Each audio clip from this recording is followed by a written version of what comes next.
Now let us continue our chapter probability. Today we are going to discuss about subjective probability. Now subjective probability, if I say you some statements that an old man says that the percentage of rain is today 60%. If in a cricket match, India winning the match against Pakistan is 40%. So these are some types of probability that is based on your personal experience. कि individual अपनी अपनी probability बताएगा कि उसके according उस experiment पे probability क्या होगी कि उसके अकॉर्डिंग 40% होएगी या 60% होएगी. That is according to him. So this probability is based upon the personal experience. After that we have our next topic that is mathematical tools और preliminary notions of set. Mathematical tools. In that first topic we have set. Set तो आप 6th class में पढ़ते आए हैं. What is set? Set is a well-defined collection of objects. Set basically एक well-defined collection होना चाहिए. What do you mean by this term well-defined? कि हमें properly पता होना चाहिए कि उसके results क्या क्या आने वाले हैं. If I say my favorite student in the class is whom, तो यहाँ पे कंफर्म नहीं है कि एक्सपेरिमेंट जो है हमारा क्वेश्चन गिवन है वो ढंग से वेल डिफाइंड नहीं है. इफ आई से my favourite actors in the world, my favourite actor in the world, तो सबके चॉइस के अकॉर्डिंग डिफरेंट डिफरेंट एक्टर्स होंगे. So the set is not well defined, so therefore this is not a set. If I से set 1 2 3 4 5, अभी defined है जिसमें 1 to 5 elements ही आ सकते हैं, लेकिन फेवरेट में मेरे अकॉर्डिंग कोई और फेवरेट होएगा, किसी और के अकॉर्डिंग कोई और फेवरेट होएगा. This is set. अब सेट में एक आता है हमारे पास x बिलोंग्स टू a. इसका क्या मीनिंग होता है कि x हमारे पास बिलोंग करता है a को. एक आता है x does not belong to a. फिर हमारे पास आता है कंसेप्ट सबसेट का. कि हमारे पास सबसेट क्या होता है. सबसेट इफ आई से a is a subset of b, इसका मतलब a जो है वो इक्वल टू और कंटेन्ड है हमारे बी सेट के अंदर.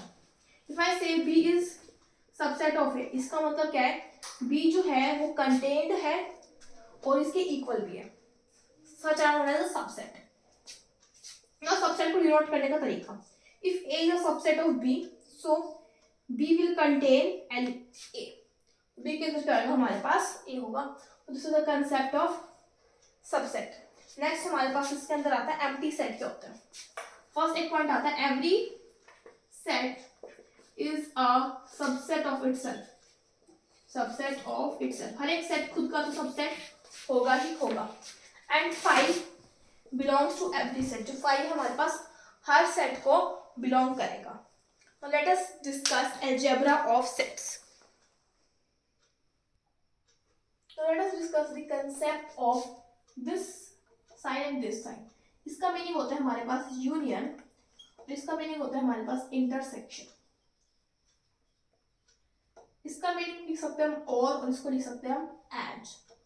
अगर मैं आपको बोलूं ए यूनियन बी, इसका क्या मीनिंग है कि ए और बी दोनों के हमारे पास एलिमेंट्स जो है इंक्लूडेड होने चाहिए और जो कॉमन एलिमेंट्स है वो सिर्फ एक बार लिखेंगे. Suppose I have A is equal to 1 2 3 and b is equal to 3 4 5. So a union b में मैं लिखूंगी 1 2 3 4 5. अगर 3 एक बार आए तो मैं सिर्फ उसको सिंगल बार लिखूंगी. अब इंटरसेक्शन में क्या होता है एंड, मतलब इन दोनों में जो कॉमन है वो लिखेंगे. तो a इंटरसेक्शन b क्या आएगा हमारे पास. इसमें कॉमन क्या है 3, that is a intersection b. Next हमारे पास आता है अलजेब्रा ऑफ सेट्स.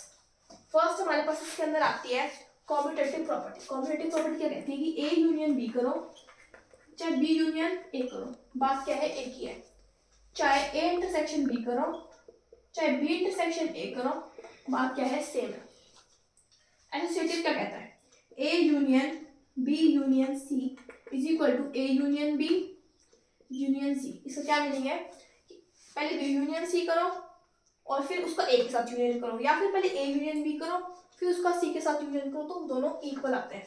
एसोसिएटिव में एक होती है हमारे पास A intersection B intersection C is equal to A intersection B intersection C. मतलब बी इंटरसेक्शन सी करो पहले फिर उसको ए के साथ करो, या फिर ए और बी करो पहले फिर उसको सी के साथ करो. अब आते हैं डिस्ट्रीब्यूटिव. डिस्ट्रीब्यूटिव होता है A union B intersection C. ये किसके इक्वल होगा हमारे पास डिस्ट्रीब्यूट मतलब डिस्ट्रीब्यूट हो जाएगा ए एक इसके साथ एक इसके साथ, तो ए फिर यूनियन फिर बी, बीच में क्या साइन है इंटरसेक्शन का, तो यहाँ आ जाएगा इंटरसेक्शन और फिर आ जाएगा ए यूनियन सी। अगर मैं बात करूँ A intersection B union C, वो हमारे पास क्या होगा कि ए पहले इसके साथ और बीच में इंटरसेक्शन का साइन, तो ए इंटरसेक्शन बी, फिर दोनों के बीच में क्या है यूनियन माइन, फिर यहाँ पे आ जाएगा ए का सी के साथ, सो ए इंटरसेक्शन सी। अब आता है हमारे पास कॉम्प्लीमेंट्री। कॉम्प्लीमेंट्री क्या कहता है, ए कॉम्प्लीमेंट यूनियन ए, वो हमारे पास क्या होता है पूरा सैंपल स्पेस। देखिए ये सपोज ए सेट है, अगर मैं बात करूँ ए के कॉम्प्लीमेंट की, ए का कॉम्प्लीमेंट क्या होगा हमारे पास ये सारा, और ए क्या होगा ये, तो इसका और इसका यूनियन करना तो हमारे पास क्या आएगा सैंपल स्पेस। अगर मैं बात करूँ ए कॉम्प्लीमेंट्री इंटरसेक्शन ए, तो इन दोनों में कुछ कॉमन नहीं है तो 5 आ जाएगा हमारे पास आंसर। अब बात करते हैं डिफरेंस की। डिफरेंस की बात मैं लास्ट में करूंगी, पहले मैं बात करती हूँ इन्वोल्यूशन की। इन्वोल्यूशन क्या होता है, ए कॉम्प्लीमेंट का कॉम्प्लीमेंट हमारे पास क्या होता है ए। अब मैं बात करती हूँ इंडोपेटेंसी की। इंडोपेटेंसी क्या कहती है, A union A is equal to A and A intersection A is also equal to A. Now the Rosen's principle क्या है, डी मॉर्गन्स लॉ, सॉरी गलत लिखा गया यहाँ, डी मॉर्गन्स लॉ। ये क्या कहता है हमारे पास ए यूनियन बी का कॉम्प्लीमेंट है ना, तो इसका मीनिंग होएगा हमारे पास ए का कॉम्प्लीमेंट इंटरसेक्शन बी का कॉम्प्लीमेंट। अगर मेरे पास ए इंटरसेक्शन बी है ना, उसका कॉम्प्लीमेंट है, तो वो होएगा A complement union B complement. मतलब अगर यहाँ पे यूनियन है तो वहाँ इंटरसेक्शन, यहाँ इंटरसेक्शन है तो वहाँ यूनियन। तो ये हमारे पास पूछते हैं। अब डिफरेंस के समझते हैं। डिफरेंस के बहुत सारे हैं, तो इनमें से बेसिकली आपको लर्न करने की तो कोई जरूरत नहीं है, लेकिन आप सेट बना के देख सकते हो। जैसे मैं आपको डिफरेंस से समझाऊंगी, अब ऐसे डिफरेंस के बहुत सारे फॉर्मूले हैं तो हम लर्न नहीं कर पाएंगे, तो हम इसको सेट से समझ सकते हैं कि a माइनस बी हमारे पास इसके इक्वल कैसे होता है। देखिए फर्स्ट है हमारे पास a minus B difference is equal to a intersection b का कॉम्प्लीमेंट। देखिए ये सपोज a है ये b है, a में से मुझे b को हटाना है, a माइनस बी करना है, ये भी है a में से b को हटा दें, तो हमारे पास रिमेनिंग पोर्शन क्या बच जाएगा, ये वाला जिसमें मैं कलर कर रही हूँ। ठीक है, अब मैं बात करती हूँ a इंटरसेक्शन b का कॉम्प्लीमेंट। ये a है ये b है, a इंटरसेक्शन b का कॉम्प्लीमेंट। b के कॉम्प्लीमेंट की बात करते हैं। b का कॉम्प्लीमेंट है हमारे पास b को छोड़ के सब, जो मैंने ब्लैक मार्कर से मार्क किया। अब इसके साथ a का इंटरसेक्शन चाहिए, तो दोनों में क्या कॉमन रहेगा, तो a ये है पूरा, इसके और किस कॉमन में क्या आ रहा है, ये वाला पार्ट आ रहा है। तो देखिए यहाँ से इसका आंसर भी ये था, इसका आंसर भी ये था, तो दोनों पार्ट क्या आ रहे हैं इक्वल आ रहे हैं, तो यहाँ से पता लग गया कि दोनों इक्वल है। अब सिमिलरली इसकी बात करते हैं, ये दोनों इक्वल कैसे हैं, दोबारा हम वेन डायग्राम से समझ सकते हैं। देखिए इसके लिए हमें 3 सेट चाहिए, A B C, A B C, एक और चाहिएगा ए बी सी। अब बात करते हैं इसकी ए यूनियन बी माइनस सी। देखिए ए यूनियन बी हमारे पास ये सारा रहेगा, ए यूनियन बी के अंदर ये सारा पार्ट होएगा। अब इसमें से क्या करना है, सी को हटाना है। देखिए सी हमारे पास कितना पार्ट है, सी हमारे पास इतना पार्ट है इन दोनों में जो आ रहा है, ये पार्ट आ रहा है हमारा, तो इसको हटाना है। इसको हटा के जो हमारे पास रिमेनिंग पोर्शन बच जाएगा, वो मैं ब्लू पेन से मार्क कर रही हूँ, वो हमारे पास ये होगा। अब इसमें भी चेक करते हैं कि ये आ रहा है या नहीं आ रहा। ए में से आप सी माइनस कर दीजिए, ए में से अगर मैंने सी माइनस किया, ये मेरे पास ए है, इसमें से सी हटा दिया, इसका मतलब ये पोर्शन हटा दिया, तो मेरे पास ये रिमेनिंग पोर्शन बच जाएगा। सिमिलरली बी में से भी सी हटा देना, बी में से अगर मैंने सी हटा दिया तो रिमेनिंग पोर्शन ये बच जाएगा। इन दोनों का यूनियन करना मतलब यही पार्ट आएगा, तो ये दोनों पार्ट क्या आ रहे हैं इक्वल आ रहे हैं।